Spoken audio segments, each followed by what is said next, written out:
네, 안녕하세요. 조성호입니다.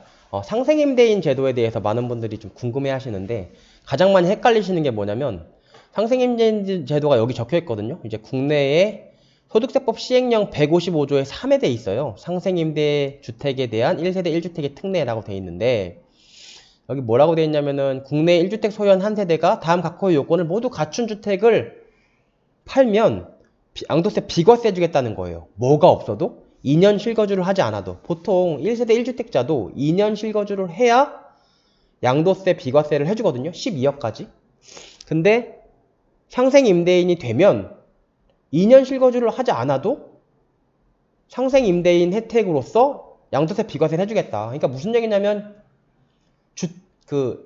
실거주자 말고 투자자들도 야 너네들도 상생임대해. 서로 살아. 서로 상자에 살 생자잖아요. 뭐 생기 딸 때가 생자잖아.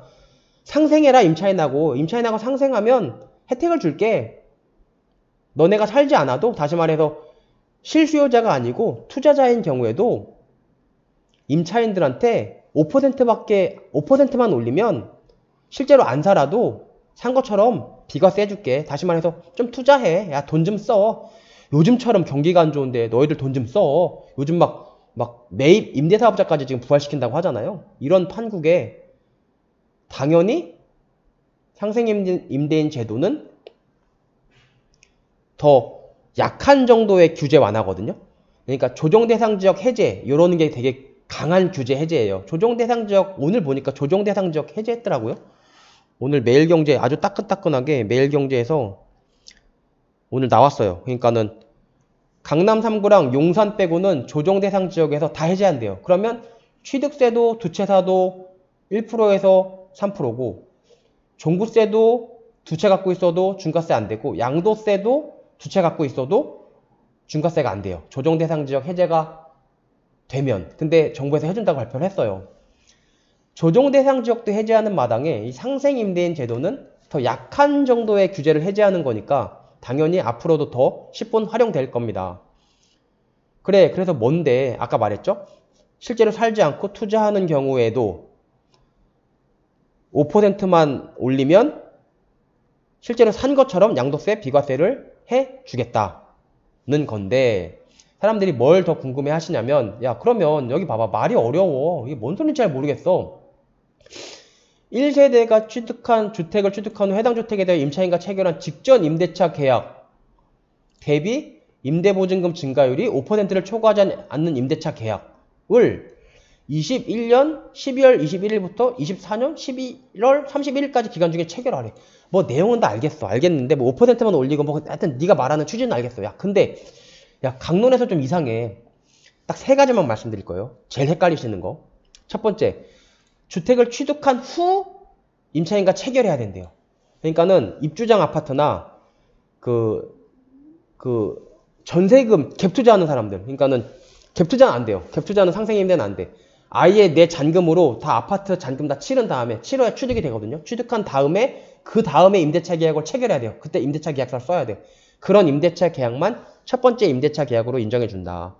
이 첫 번째 임대차 계약에서 5%만 올려서 두 번째 2차 임대차 계약을 체결을 해야 되는데 그거를 이제 법에서는 뭐라고 그래요? 상생 임대차 계약이라고 그래요. 2차 임대차 계약을. 이 2차 임대차 계약을 24년 12월 31일까지 기간 중에 체결하래요. 그러면 지금이 벌써 23년 1월 2일이거든요. 오늘이. 지금 개포동에 보면 개포자이 프레지던스라고 지금 입주하고 있는데 그 아파트는 3월 2일부터 이제 입주해요. 그러니까 지금 막 입주장이 열려서 전월세 계약을 막 체결하고 있단 말이에요. 지금 막 손님이 물론 없어서 난리지만 전월세가 폭락해가지고 지금 상당히 좀 상황이 좀 안 좋긴 안 좋아요. 어쨌든 이런 사람들 같은 경우 생각해보면 조합원 같은 경우 야 지금 체결해도 23년 1월 2일인데 보통 2년 계약하니까 그럼 24년 1월 2일, 25년 1월 2일 그러면 25년 1월 2일에 1차 임대차 계약이 끝나. 근데 24년 12월 31일까지 기간 중에 체결을 하래. 그러면 뭐야? 나는 물 건너 간 거네. 나는 소득세법 시행령 155조에 3에 나온 상생임대차 계약은 나랑은 무관하네. 심지어 뭐라고? 잔금을 다 치는 다음에 임대차 계약을 체결하라고? 그러면 아직 잔금 치르려면은 나 내년 3월은 그러니까 올해죠. 23년 3월은 돼야지 내가 잔금을 빌리든지 어떻게 해서 잔금을 치를 건데 그렇게 되면 나는 3월 이후에 임대차 계약을 체결해야 되고 23년 3월에 체결하면 24년 3월, 5년 3월 25년 3월에 1차 계약이 끝나는데 2차 계약을 24년 말까지 하라며. 그럼 나는 이거 나랑 상관없는 거네. 에이 어차피 상생임대는 나는 안 되나 보다 라고 생각하시는 분들이 되게 많아요. 그렇지가 않다고요. 왜 그렇지가 않아요? 이거 뭐예요? 대통령령이잖아요. 대통령령은 누구 마음이에요? 윤석열 마음이에요. 국회 동의가 필요가 없다고요. 대통령령, 대통령 명령이에요. 말 그대로. 국회에서 막 동의해주고 뭐 통과하고 그런 법률이 아니고 그냥 대통령령이라고요. 그래서 여러분들도 너무 잘 아는 것처럼 지금 윤석열 대통령이 원래 23년 5월 9일까지만 양도세 중과 배제해줬는데 그거를 24년 5월 9일까지 1년 연장 맘대로 해버렸잖아요. 이 더불어민주당이 도와주든 안 도와주든 그냥 자기 맘대로 해버렸단 말이야. 왜 그래요? 그게 다주택자들 중과세를 때리겠다는 조항이 소득세법 시행령에 있거든. 이것도 대통령령이란 말이에요. 그래서 대통령령에 있기 때문에 자기 마음대로 그렇게 할 수 있는 거예요. 정확히는 여기 보시면은 양도소득세 소득세법 시행령에 있는데 정확히는 여기에요. 167조의 11 소득세법 시행령 167조의 11 보면 167조의 11에 제 얼굴이 나와서 자꾸 가려서 잘 안 보이죠? 167조의 11에 12호에 있어. 여기 보면 주택을 23년 5월 9일까지 양도하는 경우 그 해당 주택. 아직까지도 시행령이 안 바뀌었어. 시행령이라는 건 여러분 장관들 모여서 맨날 국무회의 하잖아요. 국무회의에서 윤석열 대통령이 땅땅땅 치잖아. 윤석열이 땅땅땅 치면 그냥 통과해요. 그러니까 아직 안 바뀌었어도 그냥 윤석열이 맘만 먹으면 24년이라고 이거 숫자만 바꾸면 끝이라고요. 그게 대통령령이거든요. 그러면 이건 어떻게 될까요? 소득세법 시행령 155조의 3 상생임대인 이것도 윤석열이 이거를 24년 12월 31일까지를 그냥 25년 12월 31일까지 늘리면 끝이에요. 그냥 땅땅땅 치면 끝이라고요. 이것도 당연히 늘려집니다. 왜? 엄청 센 규제, 조정 대상 지역까지 다 해제하는 센 규제까지 다 풀어주는데 이 약한 규제를 풀어주지 않을 리가 없어요. 아까처럼 상생임대 아니 그 23년 5월 9일까지 다주택자 중과세 배제 기간을 연장했듯이 당연히 이것도 연장해 줄 겁니다. 그러니까 야 뭐야 지금 23년인데 지금 임대차 계약 체결해도 나는 24년 12월까지 나는 못하는데 두 번째 계약 체결 못하는데 물 건너간 거 아니야?